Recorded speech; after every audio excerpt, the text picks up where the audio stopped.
Good afternoon, everybody. So today we are going to discuss chapter 3. This is chapter 3, sorry, beta.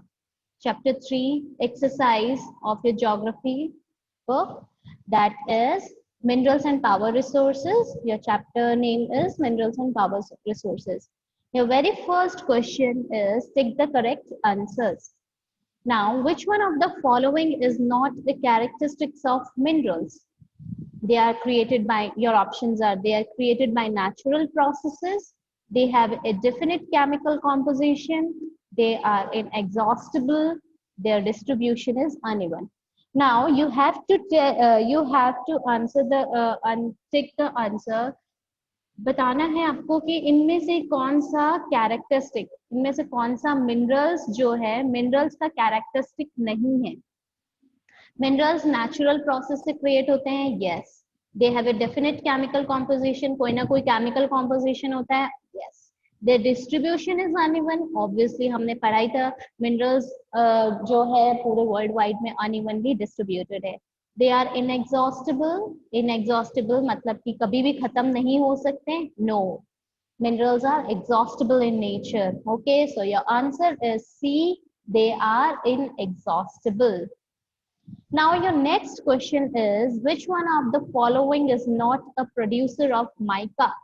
इनमें से कौन सा, जो भी ऑप्शंस गिवन है इनमें से कौन माइका का प्रोड्यूसर नहीं है? झारखंड, कर्नाटका, राजस्थान, आंध्र प्रदेश.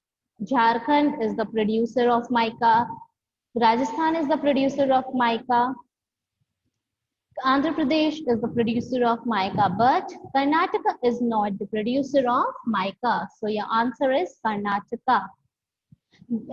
Next question is, which one of the following is a leading producer of copper in the world? Your options are Bolivia, Ghana, चीन, जिम्बाब्वे. ठीक है, कॉपर का लीडिंग प्रोड्यूसर वर्ल्ड में कौन है? बोलिविया, घना, चीन, जिम्बाब्वे. योर आंसर इज चीन. ठीक है. Yes, Prakhar Verma, please unmute yourself. Hello ma'am. Yes बेटा. Hello. Answer is cooking on open pan. Yes, very good. Cooking food in an open pan kept on low flame. ठीक, अगर yes, Palak, please reconnect, rejoin the meeting. Ronak, please unmute yourself. Good morning ma'am. Good morning. Yes, Ronak. Ma'am मैं पूछ रहा था ये वाले ma'am PDF आप मेरे को मतलब भेजेंगे ना मैम आप ग्रुप में? Obviously बेटा, मैं पढ़ा रही हूँ तो करवा रही हूँ तो सेंड करूंगी. Okay ma'am. हाँ जी. आप इसकी चिंता क्यों करते हो कि मैम नहीं भेजेगी? ऑब्वियसली भेजूंगी मैं. Kunal, please unmute yourself. Ma'am क्या मैम आपने मैम मेरे को लिखा हुआ है कि मैम ज्वाइन कर रहा हूँ, तो ज्वाइन हुआ था मैम पहले से. एक्चुअली बेटा मैंने ब्रॉडकास्ट में डाला था बहुत सारे बच्चों को, अगर ज्वाइन हो तो कोई बात नहीं, इट्स ओके. अच्छा ठीक है. हाँ. Dushyant, please unmute yourself. Dushyant. Hello. Yes Dushyant. Good afternoon ma'am. Good ma'am afternoon. मेरी बुक में मैम बहुत सारी चीजें मैम मिसिंग है, मतलब मैम जैसे एमसीक्यूज का सेकंड था ना, वो भी नहीं है मैम. तो आपकी बुक पुरानी होगी, दैट्स व्हाई. नो मैम, हम तो अभी लाए हैं, जस्ट 1-2 मंथ्स पहले. अच्छा, आप उसमें वो देखना कि डेट कौन सी गिवन है बेटा प्रोडक्शन में. Yes ma'am. जो पब्लिकेशन की डेट होती है ना, वो हो सकता है ओल्ड हो, that's why. Ma'am new Delhi 2007. हाँ 2007. 2000 नहीं, टेक्स्ट बुक का पब्लिकेशन होगा, ये 2008 का है. मैम मेरी 7 है. That's why. कोई बात नहीं बेटा, आप जो नहीं है उसको या तो बुक में ही साइड में उतार लेना या फिर नोटबुक में कर लेना. ठीक है. Okay ma'am. Yes ma'am. Okay. Thank you ma'am. Okay बेटा. Divyam, Divyam ma'am voice is not coming. Rejoin करो बेटा, मैं वॉइस भी नहीं आ रही है इसकी। यश प्लीज अनम्यूट योरसेल्फ। यश। हाँ है। हाँ जी बेटा बोलिए।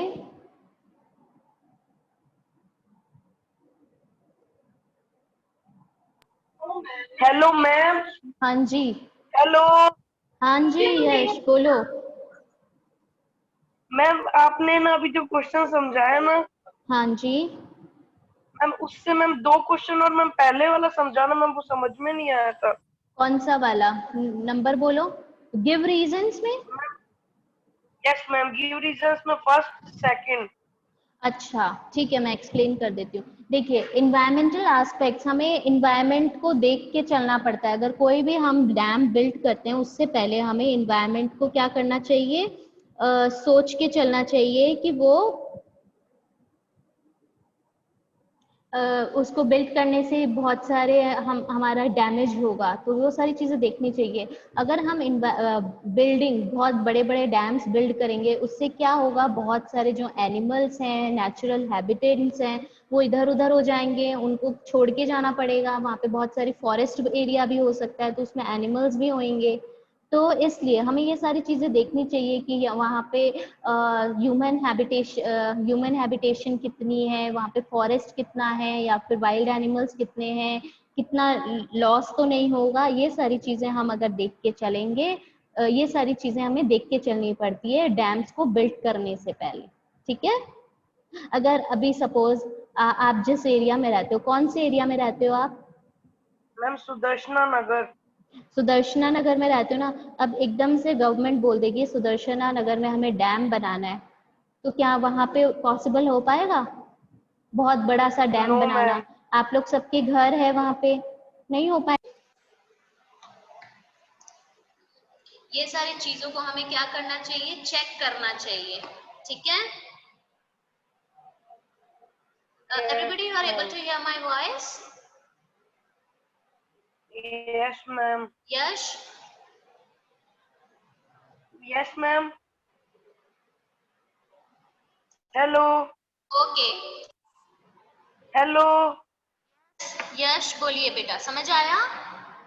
यस मैम, आ गया मैम। इसमें ma'am question number second. Second में, most industries are concentrated around coal mines. बहुत सारी जो इंडस्ट्रीज हैं वो कोल माइंस के आसपास में ही स्टैब्लिश्ड होती है। कॉन्सेंट्रेटेड का मतलब होती है कि वो कॉन्सेंट्रेट करते हैं कि हम उनके आसपास ही अपनी इंडस्ट्रीज को स्टैब्लिश करें। ठीक है, ध्यान रखती है इसका।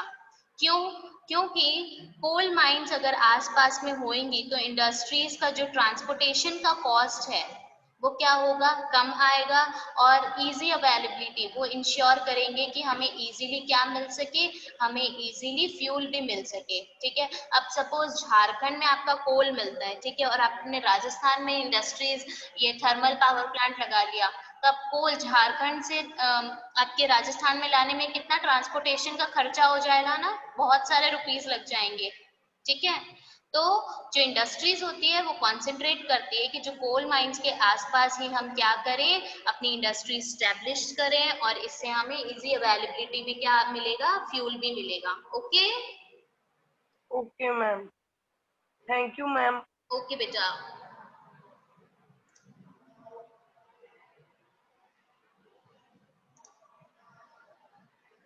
Okay, your next question is petroleum is referred to as black gold. Why petroleum is referred to as black gold? Because it is very valuable fossil fuel. बहुत ही जैसे गोल्ड हमारे लिए बहुत वैल्यूएबल होता है, just like that petroleum is also a very valuable fossil fuel. It is used for running all machineries, transport vehicles from a bicycle to an aeroplane. Petroleum हमें जितनी भी मशीनरीज होती है उसको चलाने में बहुत ज़्यादा हेल्प करता है। जितने भी व्हीकल्स हैं, जितना भी आपका डीजल लगता है, पेट्रोल लगता है, सीएनजी लगता है, कोई भी पेट्रोल ट्रांसपोर्ट हो, सब में पेट्रोलियम का यूज होता है। उसी पेट्रोलियम से ही निकलता है ना डीजल, पेट्रोल, आपके oils, different different CNG gases. तो चाहे वो बाईसाइकिल हो या एरोप्लेन हो, सब में हमारा पेट्रोलियम का बहुत ज़्यादा यूज होता है, इसलिए ये बहुत बहुत ज्यादा वैल्यूएबल होता है। ठीक है, your next question is quarrying can become a major environmental concern. Quarrying जो है उससे बहुत, ये हमारे लिए एक बहुत ही बड़ा एनवायरमेंटल कंसर्न है, मेजर कंसर्न है। ऐसा क्यों बोला गया है? Because after quarrying pits are not covered so they may cause environmental hazards. Quarrying में क्या होता है, छोटे छोटे गड्ढे खोदते रहते हैं ना, और वो उन गड्ढों जो पिट्स हैं, ठीक है, पिट्स को जब डिग करते हैं उसमें से आपने मिनरल्स निकाल लिया, उसके बाद उसको कवर नहीं करते हैं, तो इससे बहुत से एनवायरमेंटल हैजर्ड्स हो सकते हैं। ठीक है, ह्यूमन बींग्स को बहुत ज्यादा नुकसान पहुंच सकता है। That's why quarrying can become a major environmental concern. Now your next question is distinguish between the followings. Conventional and non-conventional sources of energy. Yes, very easy. Conventional sources of energy. Conventional power sources are those that have been in use for a long time. ठीक है, conventional power sources को हम बहुत सालों से use कर रहे हैं, बहुत टाइम से यूज कर रहे हैं। Non-conventional sources of energy. Non-conventional power sources are those power sources that have come into use recently due to the depleting conventional resources and growing awareness. Non conventional sources जैसे कि आपकी solar energy, tidal energy, wind energy, ये सारी जो energy है हम ये recently ही use करने लगे हैं। क्यों? क्योंकि जो कन्वेंशनल सोर्सेज हैं, रिसोर्सेज हैं, वो क्या हो रहे हैं, एग्जॉस्ट हो रहे हैं धीरे धीरे, और हम नॉन कन्वेंशनल पावर सोर्सेज को ग्रो करने के लिए अवेयर कर रहे हैं लोगों को। नेक्स्ट एग्जाम्पल्स क्या है? Fossil fuels and firewood, non conventional के, solar energy, tidal energy, wind energy. ठीक है, आप अपने मन से भी इसमें और एग्जाम्पल्स दे सकते हैं, जो एग्जाम्पल्स और आ सकते हैं। Next question is biogas and natural gas. Differentiate between biogas and natural gas. Biogas, biogas is obtained from the decomposition of organic waste. Biogas को हम कैसे ऑब्टेन करते हैं? हम ऑर्गेनिक वेस्ट को डिकम्पोज करके। ठीक है, घर पे बहुत लोगों के घर पे प्लांटिंग होती होगी, प्लांट्स लगाते होंगे, तो मतलब हॉबीज होगी आपकी पेरेंट्स की या आप लोग की भी हो सकती है, तो कंपोस्ट बनता है कितना ऑर्गेनिक वेस्ट को। तो जस्ट लाइक दैट, जितना भी आपका ऑर्गेनिक वेस्ट है, किचन वेस्ट हो गया, एनिमल वेस्ट हो गया, ठीक है, प्लांट्स, जो डेड प्लांट्स हो गए, इन सब का यूज करते हुए क्या करते हैं हम? बायोगैस को डिकम्पोज करते हैं और बायोगैस बनाते हैं। Natural gas is obtained as a byproduct from the extraction of petroleum.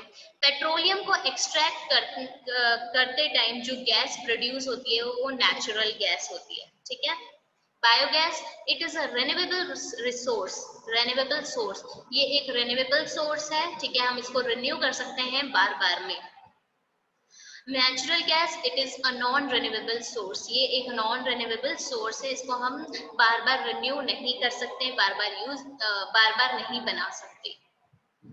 Biogas it is a non conventional source, आप सबको पता है नॉन कन्वेंशनल सोर्स है, ज्यादा हमारे इन्वायरमेंट में ज्यादा इससे प्रॉब्लम भी क्रिएट नहीं होती। Natural gas it is a conventional source है, इन्वायरमेंट में भी बहुत ज्यादा प्रॉब्लम होती है, इन्वायरमेंट पॉल्यूट होता है इससे, और ये बहुत ही लिमिटेड है नेचर में। Next is ferrous and non-ferrous minerals. Ferrous is directly linked to the iron, non-ferrous is non-iron minerals, right? So ferrous minerals are those containing iron. ऐसे minerals जिसमें iron present होता है उसको हम ferrous बोलते हैं। Non-ferrous minerals are those not containing iron. ऐसे minerals जिसमें iron नहीं होता उसको हम non-ferrous minerals बोलते हैं।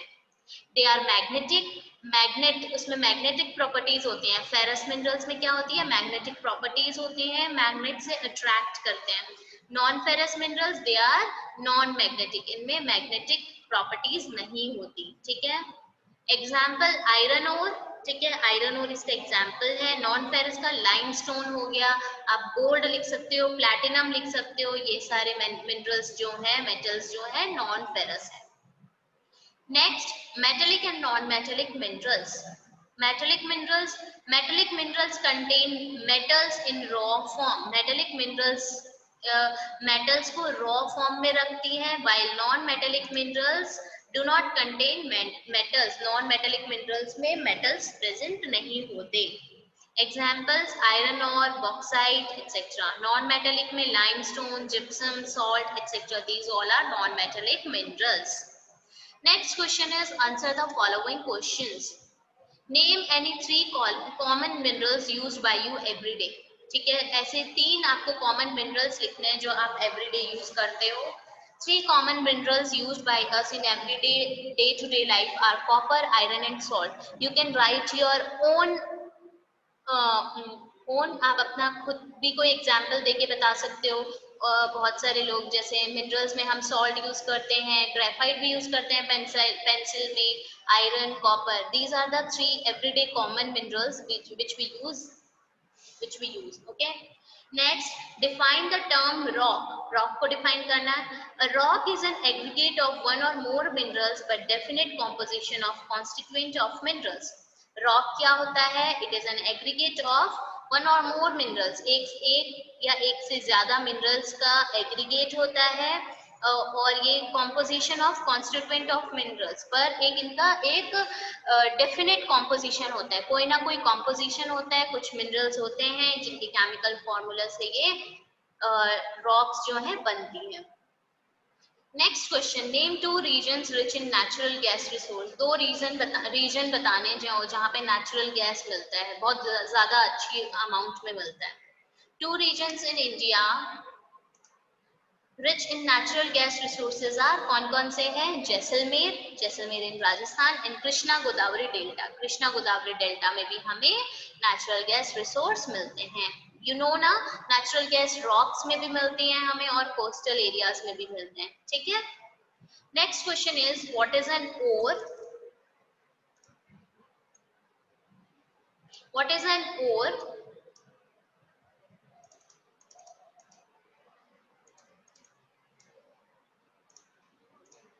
Where are the ores of metallic minerals generally located? An ore क्या होता है? An ore is a rock from which minerals are mined. ore एक rock होती है जहां से हम minerals को mine करते हैं। rock तो आपको बता दिया, ठीक है, एक पत्थर जैसा बड़ा सा rock होता है जिसमें बहुत से composition से बहुत सारे उसमें minerals होते हैं। but ore क्या होता है? rock का part होता है जिसमें से हम minerals को mine करते हैं, minerals को निकालते हैं। Ores of metallic minerals are found usually in igneous and metamorphic rocks formation. आपको बताया था चैप्टर एक्सप्लेनेशन के टाइम में कि हमें मेटेलिक मिनरल्स ओर्स नॉर्मली कहाँ से मिलती है? हमें इग्निशियस और मेटामॉर्फिक रॉक फॉर्मेशन से मेटेलिक मिनरल्स मिलते हैं। Next, define geothermal energy. Geothermal energy क्या है? Heat energy obtain from the earth is called geothermal energy. जो हम अर्थ की हीट को जब यूज करते हुए एनर्जी ऑब्टेन करते हैं, that is known as geothermal energy. Next, why CNG is a popular eco-friendly automobile fuel? CNG एक eco-friendly automobile fuel क्यों कहा जाता है? CNG, what is the full form of CNG? Compressed natural gas. CNG, compressed natural gas, is a popular eco-friendly automobile fuel as it causes less pollution than petroleum and diesel. ठीक है, क्यों बोला जाता है? Because pollution, ठीक है, ये less pollution, बहुत ही कम पोल्यूशन इससे क्रिएट होता है सीएनजी से। किसके कंपैरिजन में? पेट्रोल और डीजल के कंपैरिजन में। Next question is which sources of energy would you suggest for rural areas, coastal areas, arid regions? कौन से आप सोर्सेस ऑफ एनर्जी सजेस्ट करोगे रूरल एरियाज के लिए, कोस्टल एरियाज के लिए और एरिड रीजन्स के लिए? So for rural areas, solar energy and wind energy are feasible. Feasible मतलब कि convenient है, convenient options हैं. Why? Because there aren't many high-rise buildings to act as obstacle for sunlight or to break the momentum of wind.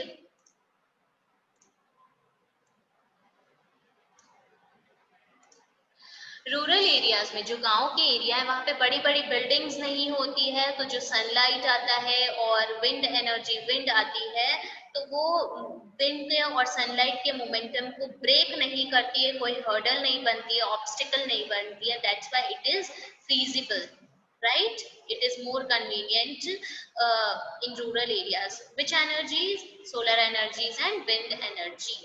Next, for coastal areas, wind energy and tidal energy are good choices. Coastal areas में हवा बहुत ज्यादा क्या है अच्छी होती है, और टाइड्स भी ज्यादा होते हैं। कोस्टल एरियाज वही होते हैं ना जो समुद्र के आसपास होते हैं, वहाँ पे हम टाइडल एनर्जी और विंड एनर्जी दोनों का यूज कर सकते हैं और उससे एनर्जी को प्रोड्यूस कर सकते हैं। नेक्स्ट, फॉर एरिड रीजन्स जो सूखे एरिया, एरिड रीजन कौन सा होता है? जो ड्राई एरिया होता है, सूखा एरिया होता है, वहां पे कौन सी एनर्जी, सोर्स ऑफ एनर्जी हम यूज कर सकते हैं? Wind energy and solar energy are feasible for reasons similar to rural areas। देखिए why, because अब एग्जाम में मैंने पूछ लिया why wind energy and solar energy are suitable for arid region, तो आप आंसर ये नहीं लिखेंगे for reason similar to, you will write because there aren't many high-rise buildings to act as obstacles for sunlight or to break the momentum of wind। Okay, this is the answer। Dry areas में, wind areas में sunlight ज्यादा होती है, ठीक है, हवा लू भी चलती। ड्राई एरियाज में हम अपने राजस्थान में देखते हैं कि यहाँ पे तो लू भी ज्यादा चलती है, तो वो है तो विंडी, तो ये फीजिबल है क्योंकि यहाँ पे हाई बिल्डिंग्स नहीं होती है और ये विंड के और सनलाइट की ब्रेक नहीं करते हैं उनके मोमेंटम को। Next question is name and describe briefly methods of extraction. हमें एक्सट्रैक्शन के मेथड्स को नेम करना है और उसको डिस्क्राइब करना है। What mining, drilling and quarrying are the methods of extraction. ये देखिए कौन कौन से मेथड्स है, माइनिंग, ड्रिलिंग एंड क्वेरिंग, ये आपके एक्सट्रैक्शन की मेथड्स हैं।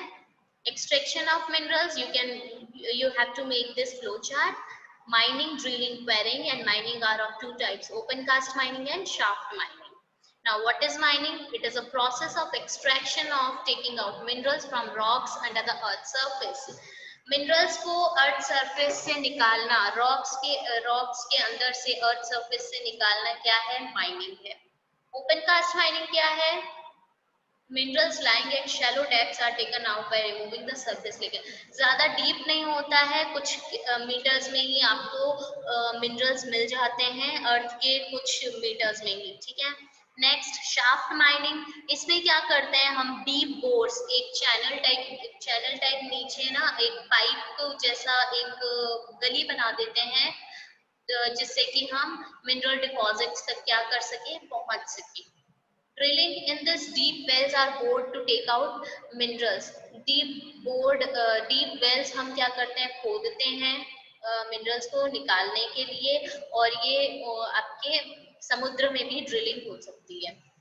Quarrying, it is the process of extraction in which minerals lying very close to the surface are extracted just by digging them out। Quarrying क्या होता है? हम ऐसे मिनरल्स जो है, सपोज कहीं पे ओपन कास्ट माइनिंग हुई है, उसके आसपास में ही छोटे से बहुत ही अलग मिनरल्स ऐसे ही पड़े हुए मिल जाते हैं, उसको हम बोलते हैं, थोड़ा सा हमने डिग किया अर्थ सरफेस लेयर को और हमें मिनरल मिल गया, that is quarrying. Next question के 5 ways in which you can save energy at home। 5 तरीके बताने हैं जिससे कि आप घर पे एनर्जी सेव कर सकते हो। You can write your own also, ठीक है, आप जैसे एनर्जी सेव कर सकते हो। You can write your own ideas also। मैंने लिखे हैं 5 ways in which one can save energy at home। Promoting the use of solar energy as much as possible। If it is possible for you to use the solar energy, you can use solar energy। You can establish the solar panels in your home and you can use the energy from that। Using biogas as cooking fuel। Biogas का use कीजिए cooking fuel के food को cook करने के लिए, cooking fuel की जगह। Drying clothes in sunlight instead of electric dryers to prevent emissions and unnecessary use of electricity। हम अब आजकल तो बहुत सी ऐसी वॉशिंग मशीन्स आती है जिसमें कि कपड़े भी सूख जाते हैं, ड्राई हो जाते हैं, तो अगर अब जैसे हमारे राजस्थान में तो क्या है, इतनी अच्छी सनलाइट आती है, हमें घर पे मशीन का यूज करने की जरूरत ही नहीं है, इलेक्ट्रिक ड्रायर्स की जरूरत ही नहीं है, क्लोथ्स को ड्राई करने के लिए, तो हम सनलाइट का यूज कर सकते हैं जिससे कि हम अननेसेसरी इलेक्ट्रिसिटी का यूज ना कर सकें, ठीक है। Avoid misuse of electricity, switching off fans and lights when not required. अगर जब आपको फैंस, लाइट्स और इलेक्ट्रिसिटी कुछ भी, अगर लैपटॉप ये सब नहीं चाहिए तो उसे अननेसेसरी खुला नहीं रखना चाहिए, ऑन नहीं रखना चाहिए, उसे बंद कर देना चाहिए। Using pressure cookers for cooking, pressure cookers use करने चाहिए। प्रेशर कुकर यूज करने से आपका जो फ्यूल है वो कम से कम यूज होता है। Now your next question is how is hydroelectricity produced? Hydroelectricity मतलब water से हम electricity को कैसे produce कर सकते हैं? Hydroelectricity is produced from the energy possessed by water falling from greater heights. जब बड़ी-बड़ी हाइट से, बहुत ऊंचाई से पानी नीचे गिरता है तो जो एनर्जी प्रोड्यूस होती है उससे हम हाइड्रोइलेक्ट्रिसिटी को प्रोड्यूस कर सकते हैं। जो भी रिवर वाटर है उसको हम डैम्स में स्टोर करके रखेंगे, ठीक है। और रेन वाटर और रिवर वाटर जब हाइट से, बहुत ऊंचाई से नीचे की तरफ गिरेगी तो वो टरबाइन ब्लेड्स जो हैं वो स्टार्ट हो जाती है, और ब्लेड्स किससे कनेक्ट होती है? जनरेटर से कनेक्ट होती है, जिससे कि इलेक्ट्रिसिटी एनर्जी प्रोड्यूस होती है। दिस इलेक्ट्रिसिटी, इसी इलेक्ट्रिसिटी को हम हाइड्रो इलेक्ट्रिसिटी बोलते हैं। और जो पानी डिस्चार्ज होता है इसके प्रोडक्शन के बाद में, एनर्जी के प्रोडक्शन के बाद में, उसको हम इरिगेशन के लिए भी यूज कर सकते हैं। Now your next question is map work, map activity करनी है। On the political map of India, or you can use the outline map of India, locate and label the following coal mines आपको locate करनी है। बोकारो, रानीगंज, झरिया, धनबाद। मैंने chapter explanation के time पे भी ये बता दिया था। Raniganj is here in West Bengal with a boundary with Jharkhand. Bokaro, here it is red dot. Jharia, again Jharkhand. Dhanbad, again Jharkhand. Okay. Now your next question is on the political map of India, locate and label the following oil fields. Oil fields आपको locate करने हैं। Digboy, deltas of Krishna, deltas of Godavari, Mumbai High. So already हमने chapter explanation के time पे मैंने आपको explain किया था। दिग्बॉय का है आपका, ये रहा, देखिए आप असम में, एकदम असम में, आंध्र प्रदेश और असम के बॉर्डर के पास दिग्बॉय है। Deltas of Godavari, here it is in Andhra Pradesh. Deltas of Krishna, again here it is in Andhra Pradesh. Mumbai High, आपका जो अरेबियन सी है, मुंबई के पास में जो समुद्र का एरिया है, मुंबई, ये अरेबियन सी में आपका मुंबई हाई है, यहाँ से ऑयल फील्ड्स हैं, ठीक है। So this is all about this PDF. अगर कुछ समझ नहीं आया है you can ask me, and please objective questions आप अपने टेक्स्ट बुक में कर सकते हैं, और सारी चीजें आपको अपने नोटबुक में करनी है, ज्योग्राफी की नोटबुक में करनी है, और मैप वर्क अच्छे से लोकेट करना, लेबल करना। Thank you for joining the class everybody, bye bye, take care of your